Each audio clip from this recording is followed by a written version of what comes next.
Efesus pasal 3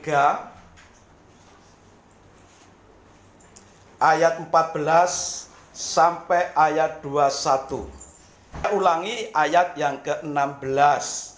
Aku berdoa supaya Ia menurut kekayaan kemuliaannya menguatkan dan meneguhkan kamu oleh Roh-Nya di dalam hatimu. Saya bacakan dalam terjemahan bahasa Indonesia masa kini. Saya berdoa semoga Allah yang maha mulia berkenan untuk menguatkan batinmu dengan Roh-Nya. Ya, puji Tuhan. Tema dari firman Tuhan pagi ini yaitu kekuatan batin. Apa saudara? Kekuatan batin. Ya. Mungkin ada di antara kita ketika mendengar istilah kekuatan batin, oh berarti ikut Tuhan itu sekti, bisa tahu pribadinya orang dengan ilmu batin. Apa seperti itu saudara? Ilmu kebatinan seperti yang dimiliki oleh orang-orang dunia itu? Jelas bukan seperti itu yang dimaksudkan. Jadi dari tema kita pada pagi ini kita akan belajar satu pokok bahasan, yaitu kekuatan batin bertitik tolak dari ayat 16 tadi. Saudara, kekuatan batin itu bisa juga berarti kekuatan rohani, kekuatan jiwa.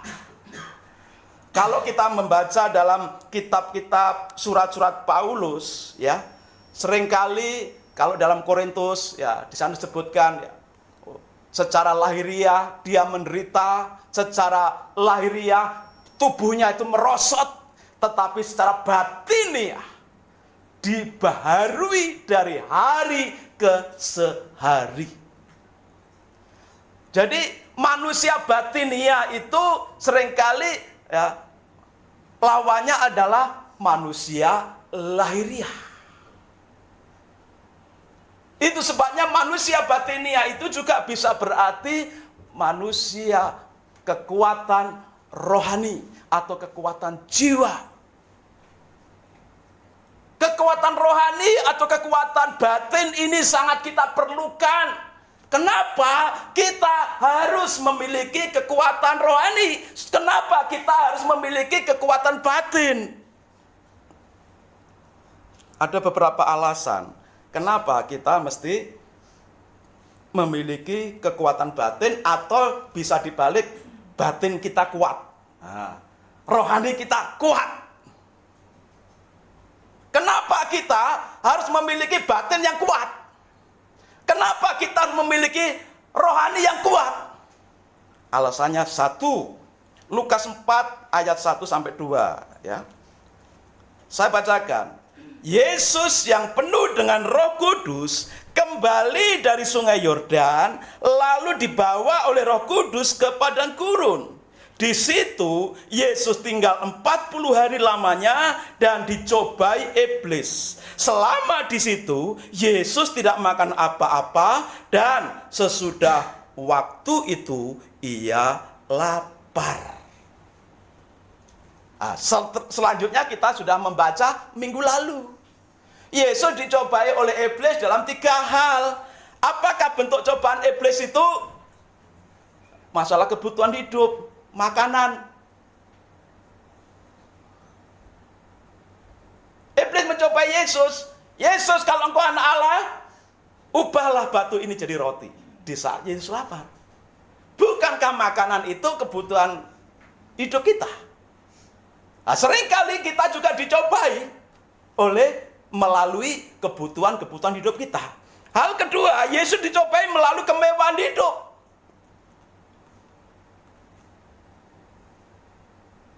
Kemewahan hidup. Iblis berkata kepada Yesus, kalau engkau mau sujud menyembah aku, maka seluruh kerajaan di dunia ini akan kuberikan kepadamu. Yesus diajak ke atas gunung yang paling tinggi. Diperlihatkan kerajaan-kerajaan di dunia yang begitu megah.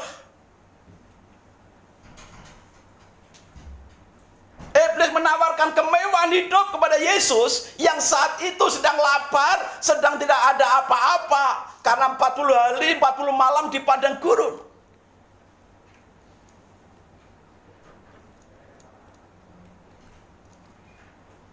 Hal yang ketiga, Yesus dicobai dalam hal apa? Kehebatan atau kuasa yang dahsyat. Yesus dibawa oleh iblis, naik di atas bubungan bait suci. Dan dia berkata kepada Yesus, Yesus, kalau engkau anak Allah, jatuhkan dirimu dari atas bubungan itu, karena ada tertulis bahwa malaikat-malaikat akan menatang engkau, memegang engkau sehingga kakimu tidak terantuk.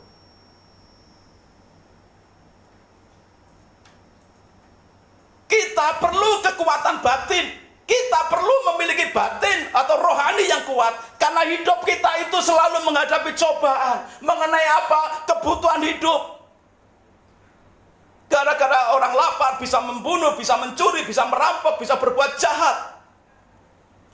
Gara-gara kekuasaan, orang bisa melakukan segala cara supaya menduduki jabatan tertentu.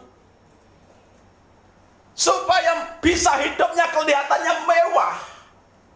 Orang juga menghalalkan semua cara. Bagaimana supaya dia bisa menikmati hidup dengan mewah, dengan enak. Godaan-godaan ini selalu hadir dalam hidup kita. Kalau kita tidak memiliki kekuatan batin, kita akan takluk kepada godaan-godaan itu. Iblis mencobai manusia melalui tiga keinginan di atas. Kebutuhan hidup, kemewahan hidup, dan kekuasaan. Kita buka dalam Yakobus 1 ayat 12 sampai 15.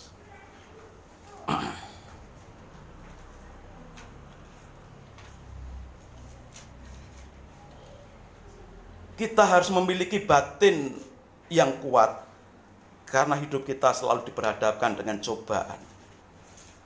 Yakobus 1 ayat 12 sampai 15. Berbahagialah orang yang bertahan dalam pencobaan, sebab apabila ia sudah tahan uji, ia akan menerima mahkota kehidupan yang dijanjikan Allah kepada barang siapa yang mengasihi Dia. Apabila seorang dicobai, janganlah ia berkata, pencobaan ini datang dari Allah. Sebab Allah tidak dapat dicobai oleh yang jahat, dan ia sendiri tidak mencobai siapapun. 14. Tetapi tiap-tiap orang dicobai oleh keinginannya sendiri. Karena ia diseret dan dipikat olehnya. 15. Dan apabila keinginan itu telah dibuai, ia melahirkan dosa, dan apabila dosa itu sudah matang, ia melahirkan maut. Saudara, ketika hidup kita dalam pencobaan, dalam godaan, jangan berkata cobaan ini datang dari Tuhan. Tuhan tidak akan menggoda manusia supaya jatuh. Tapi Alkitab mencatat tiap-tiap orang, ayat 14 ya, tiap-tiap orang dicobai oleh apa saudara? Keinginan siapa orang lain? Keinginan sendiri. Keinginan sendiri karena apa? Merasa butuh makan, merasa butuh jabatan, kekuasaan, merasa butuh hidup mewah, enak. Jadi kita sendiri yang mencobai diri kita sendiri. Kalau kita tidak kuat iman, tidak kuat batin kita, tidak kuat rohani kita, kita akan ngikut apa kemauan daging kita. Keinginan mata, keinginan daging, keangkuhan hidup. itu tidak mendapat bagian dalam kerajaan surga. Dan ketika kita mengikuti ketiga keinginan itu, ayat 15 menyatakan, dan apabila keinginan itu telah dibuai, ia melahirkan dosa. Ingin makan, tidak ada uang, akhirnya mencuri. Tidak berpikiran yang positif, bekerja, usaha, tapi usahanya mencuri, jambret, membohongi orang, karena ingin hidup mewah, ingin hidup enak. Ya, yang penting dapat uang banyak dari manapun sumbernya. Jadi kalau keinginan itu terus dibuai sampai mateng, akhirnya brol jadi tindakan berdosa, tindakan dosa.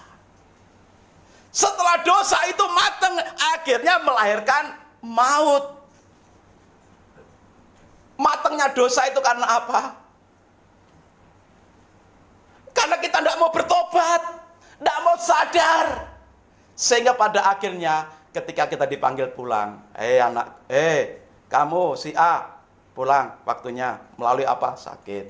Melalui apa? Ya lagi makan-makan enak, tiba-tiba mati. Ya, lagi bersenang-senang dengan teman-temannya, ya tiba-tiba mati. Kayak anak-anaknya Ayub ketika lagi pesta pora, tiba-tiba ada peristiwa sehingga merenggut nyawa mereka. Dosa pada saatnya akan menghasilkan kematian, maut, kematian kekal.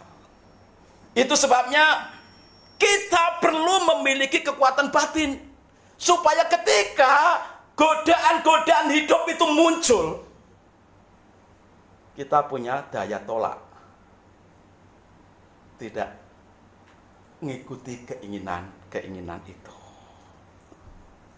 Hal kedua, kenapa kita mesti memiliki kekuatan batin, memiliki rohani yang kuat? Karena hidup kita itu rapuh, saudara. Hati manusia itu rapuh. Batin manusia itu gampang rapuh dengan berbagai godaan, dengan berbagai keadaan.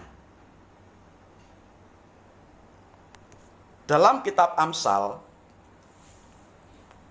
27 ayat 9, Amsal 27 ayat 9. Minyak dan wangi-wangian menyukakan hati, tetapi penderitaan merobek jiwa.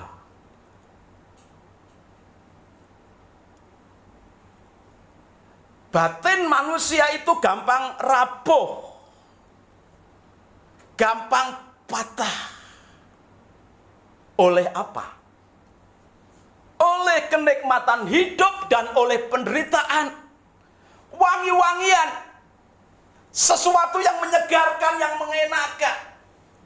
Berapa banyak orang yang melupakan Tuhan gara-gara hidupnya sudah mewah, sudah makmur. Seperti perumpamaan Tuhan Yesus, orang kaya berkata, "Hei jiwaku, lihatlah, di gudang-gudangku banyak bahan makanan. Sekarang makanlah, minumlah, dan bersenang-senanglah." Seperti mau hidup 1000 tahun lagi, melupakan Tuhan. Maunya menikmati hidup lepas bebas dari Tuhan di tengah-tengah kemakmuran. Maka hati-hati. Batin kita itu gampang patah, gampang rapuh, bukan hanya karena penderitaan, tetapi juga oleh kenikmatan hidup. Saat engkau banyak uang, hati-hati. Tetap miliki kekuatan batin. Ingat Tuhan. Ketika engkau dalam kekurangan, miliki kekuatan batin. Ingat Tuhan.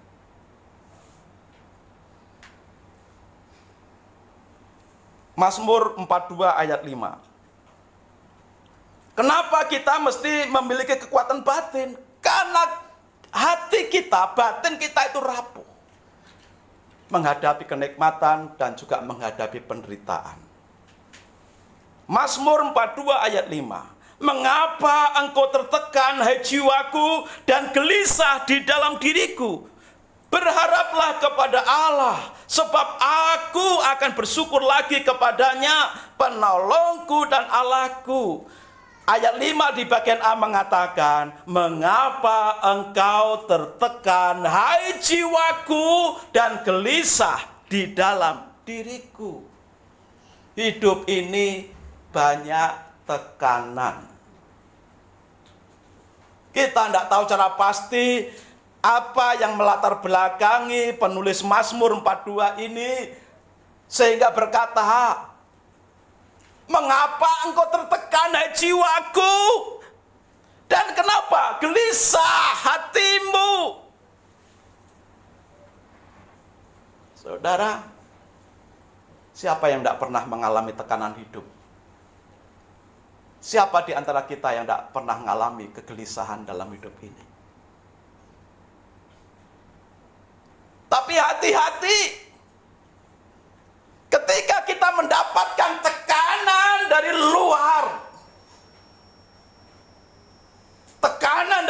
apapun persoalannya itu akan membuat hati jiwa kita tertekan, dan bukan hanya tertekan, lalu berusaha bebas dengan terekspresi dalam wujud kegelisahan.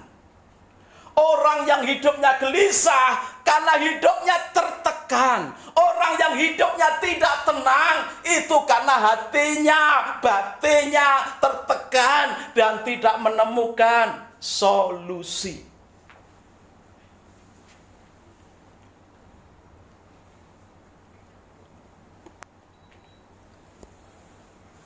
Hati kita gampang rapuh karena kenikmatan, karena penderitaan, karena tekanan. Hati kita gampang rapuh. Yang ketiga, karena apa? Adanya kepahitan hidup. Ibrani 12 ayat 15. Ibrani 12 ayat 15. Jagalah supaya jangan ada seorang pun menjauhkan diri dari kasih karunia Allah, agar jangan tumbuh akar yang pahit yang menimbulkan kerusuhan dan yang mencemarkan banyak orang. Jagalah supaya jangan ada seorang pun yang menjauhkan diri dari kasih karunia Allah. Berarti saat tulisan ini ditulis, ada kemungkinan jemaat pada saat itu menjauhkan diri dari kasih karunia Allah, sehingga apa? Hidupnya mengalami kepahitan.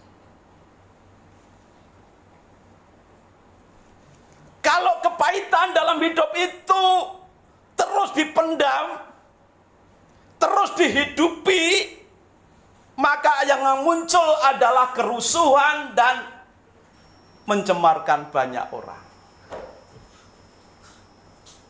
Hidupnya dipenuhi kepahitan. Kenapa muncul kepahitan? Karena menjauhkan diri dari kasih karunia Allah. Apa maksudnya? Apa maksudnya kasih karunia Allah itu?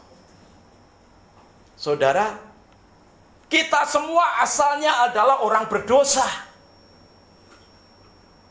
Tetapi oleh kasih karunia Allah, saudara dan saya dengan caranya memanggil saudara dan saya, kita semua ini untuk percaya Yesus. Saudara dan saya dipanggil oleh Tuhan untuk diselamatkan. Itu yang dimaksud dengan kasih karunia. Jadi saudara dan saya, kita semua selamat oleh karena kasih karunia Allah.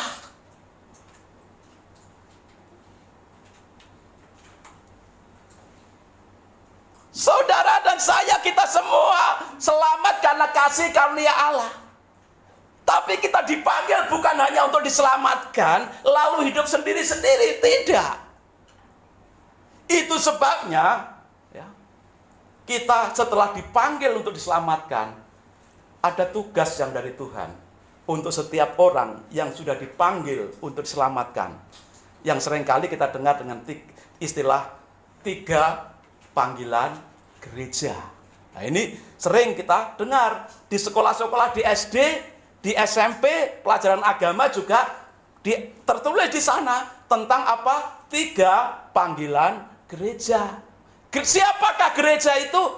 Setiap orang yang dipanggil Tuhan untuk diselamatkan. Orang yang percaya Yesus diselamatkan oleh kasih karunia Yesus, itu disebut gereja. Maka setiap orang Kristen, pengikut Kristus yang mengaku percaya Yesus harus menyadari di dalam dirinya itu ada tugas, ada panggilan. Panggilan bukan hanya untuk diselamatkan, tapi ada 3 panggilan untuk orang percaya. Apa saja itu? Yang pertama, panggilan untuk koinonia. Apa itu? Panggilan untuk bersekutu. Kalau saudara mengaku orang Kristen, tidak mau bersekutu, maka saudara bukan Kristen sejati. Kristen sejati, pengikut Kristus sejati, selalu rindu bersekutu dengan saudara-saudara seiman. Setelah saudara dan saya melakukan tugas atau panggilan untuk bersekutu bersama-sama seperti hari ini, bersekutu ibadah Minggu, bersekutu dalam ibadah Rabu, bersekutu di dalam ibadah Hari Kamis Pemuda, bersekutu di dalam kelompok-kelompok sel. Itu adalah tugas saudara dan saya yang sudah percaya Yesus, dipanggil, diselamatkan, bukan untuk berdiam diri sendiri, hidup sendiri, tetapi dipanggil untuk bersekutu dengan orang-orang yang sudah percaya Yesus. Itu bukti bahwa saudara sudah hidup dalam kasih karunia. Orang yang menjauhkan diri dari kasih karunia selalu berusaha menjauhi persekutuan, menjauhi ibadah, baik hari Minggu atau ibadah-ibadah kategorial di hari-hari tengah minggu. Panggilan gereja, jemaat yang kedua, setelah bersekutu, koinonia, panggilan kedua itu panggilan marturia. Apa itu? Panggilan untuk bersaksi. Bersekutu, bersaksi. Jadi setiap orang yang sudah mengalami keselamatan dari Yesus, dia tidak akan pernah bisa mengunci mulutnya rapat-rapat untuk tidak berkata haleluya atau Tuhan Yesus baik, atau mengatakan apakah engkau sudah percaya Yesus kepada orang lain.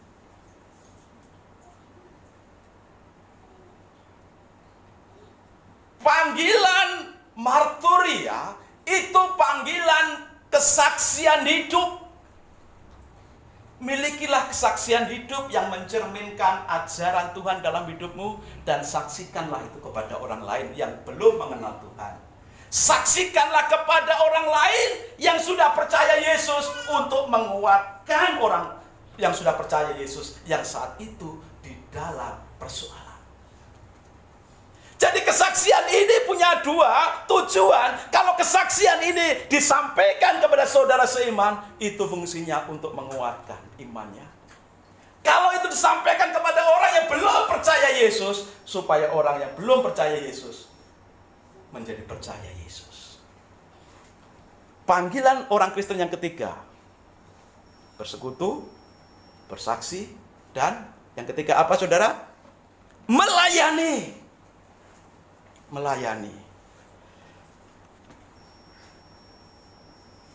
Kalau kita jadi orang Kristen yang sungguh-sungguh sudah mengalami keselamatan Tuhan, kita tidak akan bisa berpangku tangan. Kita tidak akan pernah bisa berdiam diri dalam gereja. Kita akan melihat setiap kesempatan, melihat ke sana kemari, kira-kira apa yang bisa aku lakukan untuk persekutuan tubuh Kristus ini. Yang bisa main musik, punya talenta musik, dia akan berkata, oh, di sini pemain musiknya kurang, aku mau melakukan pelayanan ini. Lalu lihat lagi, oh, yang di sini song leadernya ada, kurang. Aku punya suara yang bagus, aku biasa memuji Tuhan walaupun di kamar mandi, sambil keramas. Oh, nyanyinya gitu saudara. Ya, aku mau memberikan talenta suaraku untuk memuji Tuhan, melayani di bagian mungkin singer atau song leader. Lihat lagi dalam satu persekutuan, dalam satu ibadah, dalam satu gereja. Oh, ini kekurangan terima tamu. Oke dah, aku ada waktu bisa berangkat pagi-pagi. Aku sediakan diriku untuk jadi terima tamu. Terima tamu dalam ibadah, dalam persekutuan itu bukan hal yang remeh, saudara. Karena apa? Saudara jadi terima tamu orang-orang yang mau datang beribadah. Itu satu pekerjaan yang mulia. Makanya terima tamu dalam ibadah itu biasanya orang yang selalu selamat pagi. Apa saudara? Suka menyapa dan sebagainya. Kalau orangnya itu cemberut, lalu orang mau datang ke gereja atau suka melotot, saudara, ya tidak cocok. Orang-orang baru akan balik lagi. Tidak mengenakan di hati. Jadi kita dipanggil untuk diselamatkan, dipanggil untuk bersekutu, dipanggil untuk bersaksi, dipanggil untuk melayani. Dan inilah kasih karunia Allah. Kita diselamatkan. Oleh kasih karunia Allah, kita dikumpulkan jadi satu. Oleh karena kasih karunia Allah, kita bisa bersaksi dan memiliki kesaksian hidup. Lalu bisa bersaksi. Oleh karena kasih karunia Allah, kita bisa melayani. Bukan karena kebaikanku dan sebagainya. Saya lupa lagunya itu ya. Tapi saudara ingatkan lagu itu. Bukan karena kebaikan, bukan karena kepintaran, bukan karena apa. Itu semua karena kasih karunia Allah. Jangan jauhkan diri dari kasih karunia Allah. Ketika kita menjauhkan diri dari kasih karunia Allah, dalam 3 hal tadi, bersekutu, bersaksi, dan melayani, berarti ada sesuatu yang lain dalam hatimu. Apa itu? Mungkin ada kepahitan, mungkin ada rasa tidak enak, mungkin ada sesuatu yang mengganjal, tapi tidak terkatakan. Kalau sesuatu yang mengganjal, yang tidak enak, yang tidak terkatakan, itu dipelihara terus, lalu menjaga jarak dari persekutuan, menjaga jarak dari pelayanan, menjaga jarak dari bersaksi, saudara yang rugi sendiri. Karena kepahitanmu akan kau alami sendiri, dan kepahitanmu akan merusak hidupmu sendiri, bukan orang lain. Walaupun pada akhirnya orang lain akan mengalami kerusakan dan pencemaran. Ya, itu saudara. Maka supaya tidak timbul kepahitan dalam batinmu, jangan jauhkan diri dari kasih karunia Allah yang memanggil kita untuk bersekutu, bersaksi, dan melayani.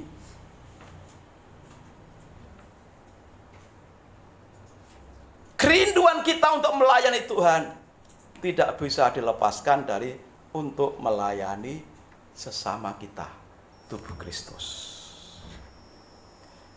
Bersekutu bersama memang tidak menjamin ya hidup kita itu baik-baik saja atau bahagia. Karena apa? Dalam persekutuan seperti ini, saudara, kan masing-masing punya sifat yang berbeda-beda, punya asal-usul yang berbeda-beda, cara ngomong yang berbeda-beda. Ada yang ngomongnya halus, ada yang ngomongnya kasar, sesuai dengan asal daerah dan kebiasaannya. Tetapi ingat, orang yang ngomongnya halus belum tentu hatinya juga seperti itu. Orang yang ngomongnya kasar kadang-kadang juga hatinya tidak sekasar itu juga. Dan itu sebabnya seringkali ya dalam persekutuan ini ada timbul, enggak enak aku kalau berteman dengan dia, ngomongnya loh keras sekali, ngomongnya kasar lagi. Enggak punya itu sopan santun. Sopan santun, etika itu ya beda daerah, beda, saudara. Kalau orang Jawa, sopan santunnya orang Jawa, saudara memegang kepalanya orang yang lebih tua, itu enggak sopan, enggak tahu aturan, enggak punya etika, ya. Tetapi kalau saudara ada misalkan bule mau pegang kepalanya sambil kamu bagus, good, itu artinya sayang. Beda kan? Sama-sama memegang kepala, tapi pengertian berbeda karena beda daerah, beda kebiasaan. Di sini artinya tidak sopan, di sana artinya sopan. Lah perbedaan-perbedaan ini kalau kita masukkan dalam hati, lalu kita menjauhkan diri dari persekutuan, menjauhkan diri dari pelayanan, menjauhkan diri dari kesaksian, maka kita akan rugi sendiri. Itu sebabnya persekutuan itu memang seringkali ya akan muncul rasa tidak enak karena perbedaan-perbedaan itu. Tetapi Alkitab, Tuhan sendiri yang menghendaki supaya melalui berbagai perbedaan asal, perbedaan kebiasaan ini, kita saling menopang, saling menguatkan satu dengan yang lain. Karena apa? Di dalam setiap hati kita, hidup kita itu ada satu kesamaan. Apa yang menyamakan? Kita semua walaupun berbeda, asal daerah, asal bahasa, yang menyamakan itu satu, darah Yesus. Darah Yesus yang sudah menyucikan dosamu, dosaku, dosa kita semua. Itu yang menyatukan kita. Yesus tidak hanya menyelamatkan orang Jawa, orang Batak, orang Indonesia, tapi seluruh dunia. Visinya Tuhan itu seluruh dunia ini diselamatkan, lalu dikumpulkan jadi satu nantinya di surga. Jadi satu. Senang atau tidak senang, suka atau tidak suka, kita harus bersatu. Latihannya melalui persekutuan di dalam gereja lokal seperti ini. Kalau kita selalu merindukan, aku dengan dia selalu sama, selalu happy, dengan dia happy, pokoknya kalau masuk gereja selalu happy. Ya, belum tentu juga. Karena apa? Masing-masing manusia punya perbedaan latar belakang, bahasa, daerah. Tapi jangan biarkan perbedaan itu membuat engkau jauh dari persekutuan, dari kesaksian, dari pelayanan. Kadang-kadang orang yang mengalami kepahitan itu karena terluka. Terluka karena perkataan, terluka karena perbuatan, sikap orang lain, ya. Itu. Sehingga apa? Ada ciri-ciri orang yang gampang Yang sudah terluka itu kelihatannya itu ciri-cirinya seperti ini. Dia perasaannya sensitif sekali, ya. Gampang tersinggung. Sensitif, gampang tersinggung, lalu jadinya egois. Kalau ngumpul egois, mementingkan diri sendiri, lalu sukanya menyendiri. Kalau di rumah ya ngumpet saja di kamar. Tidak mau bersosialisasi dengan orang lain. Itu biasanya ya, dia karena sudah memiliki kepahitan atau terluka. Sulit mengampuni, tidak mau meminta maaf. Sulit untuk berterima kasih. Keras kepala, tegar tengkuk, tidak bisa dinasihati. Itu karena terluka.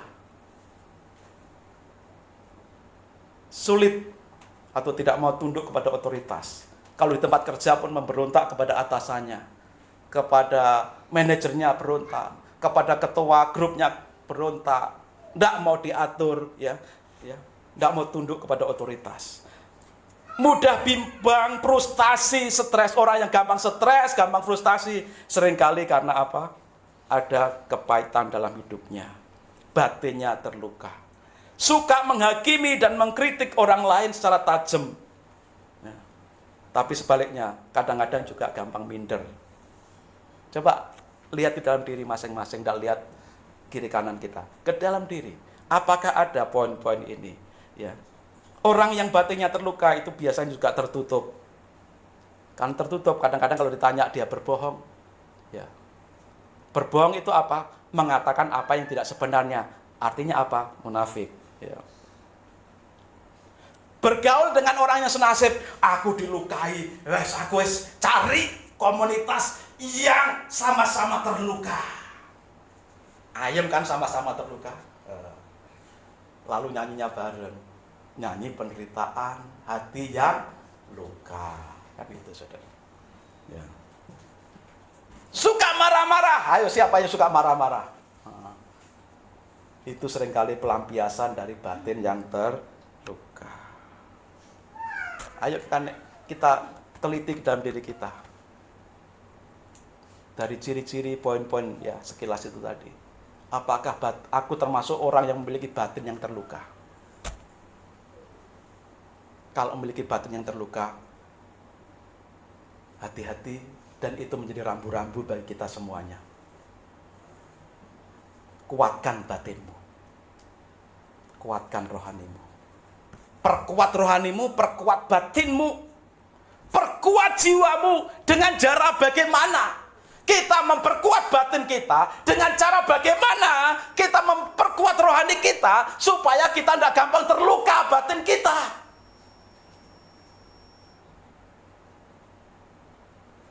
Entah oleh cobaan hidup, tekanan hidup, oleh apapun,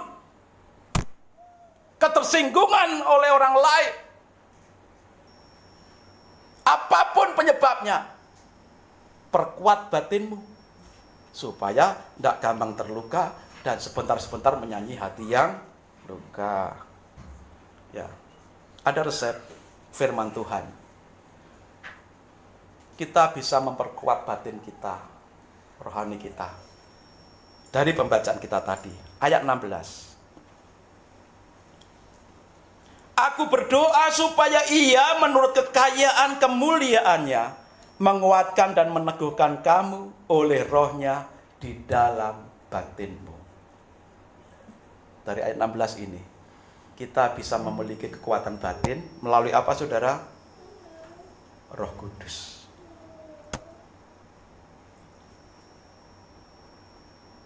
Roh Kudus yang bisa menguatkan hatimu, batinmu. Roh Kudus. Maka seringlah menyembah Tuhan dalam roh. Seringlah berdoa. Undang Roh Kudus masuk dalam hidupmu. Sehingga batinmu dikuatkan dan diteguhkan oleh roh. Yang kedua, ayat 17.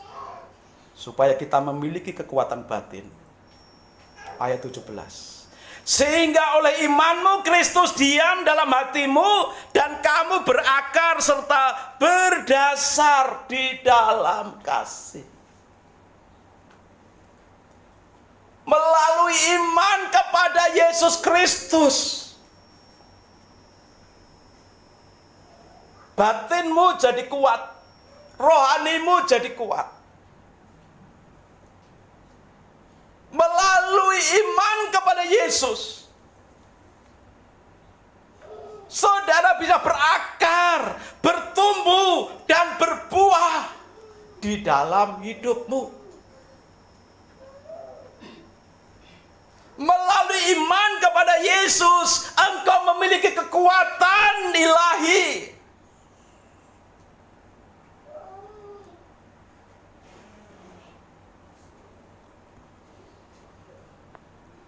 Melalui Roh Kudus, melalui iman, batin kita dikuatkan. Yang ketiga, ayat 18 dan 19, Efesus 3 tadi.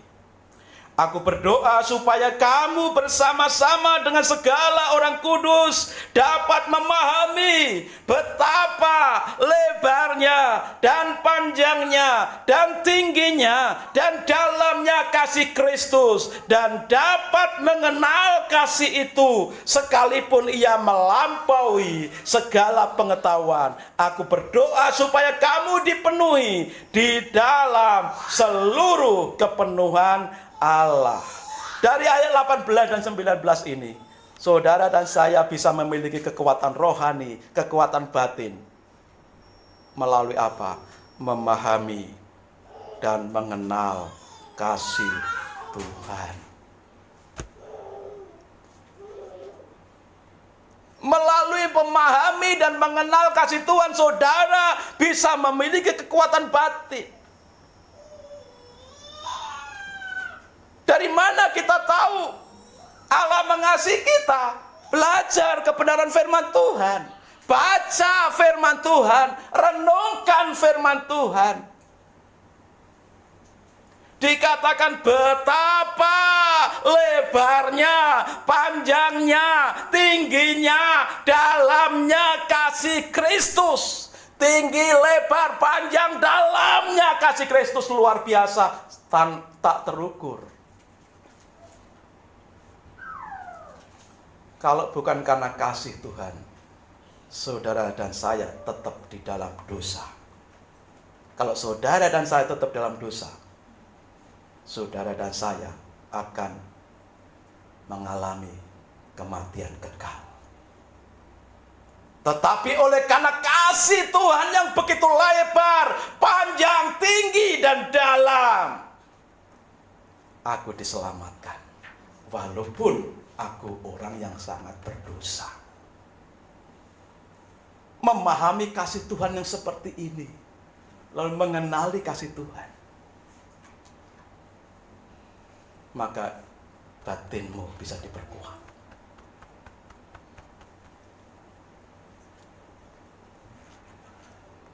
Batin kita bisa diperkuat melalui berdoa. Ayat 19 dan 20. Efesus 3 tadi. Dan dapat mengenal kasih itu sekalipun ia melampaui segala pengetahuan.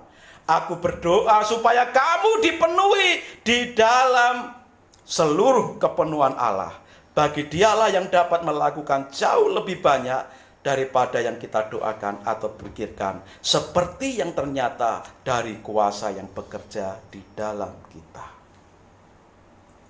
Melalui berdoa, batin kita, rohani kita diperkuat dalam menghadapi berbagai cobaan hidup, dalam menghadapi situasi hidup, tekanan hidup apapun. Hati kita tidak gampang rapuh kalau kita suka berdoa. Saya sudah suka berdoa, Pak Slamet. Ya, doa apa? Doa makan. Terima kasih Tuhan Yesus untuk makanan pagi ini. Amin, mau sarapan. Haleluya, amin. Bagus. Terima kasih Tuhan Yesus, Engkau berkati kami mau makan siang. Haleluya, amin. Bagus. Doa toh. Terima kasih Tuhan Yesus, saya mau makan sore ini untuk berkat-Mu sore ini. Terima kasih Tuhan Yesus, haleluya, amin. Bagus. Terima kasih Tuhan Yesus, aku mau bobo. Lindungi aku Tuhan Yesus. Haleluya. Amin. Bagus itu sudah berdoa. Begitu bangun pagi juga begitu. Terima kasih Tuhan Yesus, Engkau sudah menjaga aku sepanjang malam aku bobo. Haleluya. Amin. Ya. Doa 1 menit tidak ada. Ya bagus kalau itu muncul dari kesadaran kita dalam mengungkapkan rasa syukur kita karena berkat Tuhan, karena penyertaan Tuhan. Tetapi orang yang rindu hatinya, batinnya diperkuat, doanya tidak cukup itu. Perlu bersekutu dengan Tuhan, dengan sungguh, dengan lebih dalam lagi. Lebih dalam lagi, ku cinta Kau Tuhan, lebih dari segala yang ada. Lebih dalam lagi, ku rindu Kau Yesus, ku mengasihimu. Apakah Kau mengasihi Tuhan? Apakah Kau merindukan Tuhan? Masa kalau rindu cuma sama pacarnya halo, hai. Nggak yakin lah. 3 tahun nggak ketemu, begitu ketemu langsung, hai, apa kabar? Sudah ya? Masa begitu? Siapa di sini yang pacaran? Lama nggak jumpa? Mita pacaran? Mana Mita ya? Oh, di depan. Siapa yang pacaran? Bang Joni pacaran?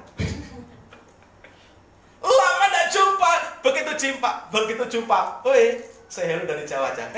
Kita ketemu ya, lama nggak jumpa, sudah. Pulang ya. Apa begitu? Ekspresinya. Orang yang jatuh cinta selalu merindukan. Selalu bersama. Makan bersama. Walaupun tidur beralaskan koran. Walaupun beralaskan koran, aku rela. Yang penting selalu ada di sampingmu, berdua bersamamu. Itulah orang yang mengasihi, saling mengasihi, selalu rindu di hati. Kalau engkau mengasihi Tuhan, buktinya apa? Berdoa. Doanya masa cuma seperti orang hello aja, ya lama tidak ketemu ya sudah. Terima kasih ya untuk kirimannya. Aku dikasih paket yang bagus sekali di hari Valentinku. Aku dapat coklat yang enak. Enak loh coklatmu. Makasih ya. Apa gitu aja? Nah, lebih dalam lagi. Lebih sungguh lagi. Lebih dekat lagi.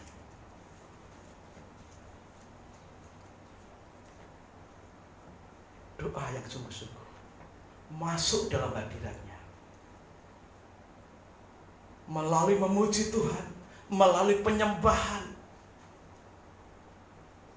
masuk di dalam hadiratnya, mengalami aliran kasih Tuhan. Itulah berdoa yang bisa menguatkan batinmu, hatimu, rohanimu. Di saat banyak tekanan hidup, di saat ada godaan kemewahan hidup, engkau bisa menolak. Tidak, ini jebakan iblis. Tidak, walaupun sepertinya nikmat.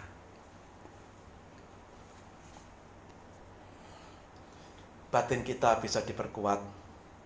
Yang terakhir melalui puasa. Seperti yang Tuhan Yesus teladankan. Puasa. Yesus tidak tunduk pada godaan. Karena sebelumnya puasa. Menjadi teladan, contoh bagi kita. Supaya batin kita kuat. Berpuasa. Membangun hubungan dengan Tuhan. Lebih lagi. Setiap hamba-hamba Tuhan dalam perjanjian lama. Baik nabi atau imam.